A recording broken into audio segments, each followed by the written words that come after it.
Joves en Defensa de l'Ebre van ocupar divendres passat l'estand del Departament d'Agricultura, Alimentació i Acció Rural a la Fira Expo Ebre de Tortosa per protestar contra el transvasament de l'Ebre a Barcelona. Els manifestants van repartir fulletons informatius i van canviar el rètol de l'estand i, a més, 3 d'ells s'hi van encadenar.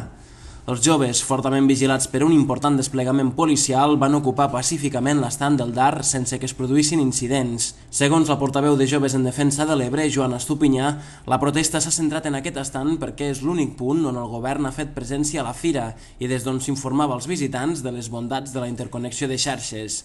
Estupinyà ha explicat que els Joves en Defensa de l'Ebre consideren que la política hídrica del govern prioritza el creixement de l'àrea metropolitana de Barcelona en detriment del territori i, a més, que es troba supeditada a interessos d'empreses com Agbar.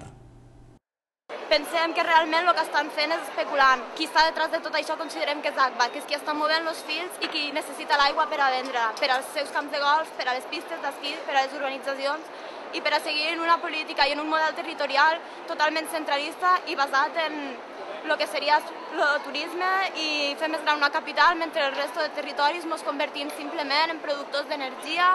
Tampoc han faltat les crítiques als càrrecs del govern al territori. De fet, dissabte 3 de maig, Joves en Defensa de l'Ebre van clausurar la delegació del govern de la Generalitat a les Terres de l'Ebre al carrer Montcada de Tortosa. Els manifestants acusen la delegació de no representar el territori i de posicionar-se a favor dels projectes que el condemnen. Concretament l'han criticat per haver callat en el cas de la contaminació nuclear de la central d'Ascó i per permetre la massificació eòlica, les centrals tèrmiques, la gasificadora Alcanar i els transvasaments, entre altres coses. Des del govern el que estem trobant-nos és que en lloc d'una delegació que ens represente, que dona representativitat a tot el territori, el que està fent és posant aquí tots els recursos, ja siguen les centrals nuclears. En canvi, quan hi ha fuites no ens representen, llavors callen.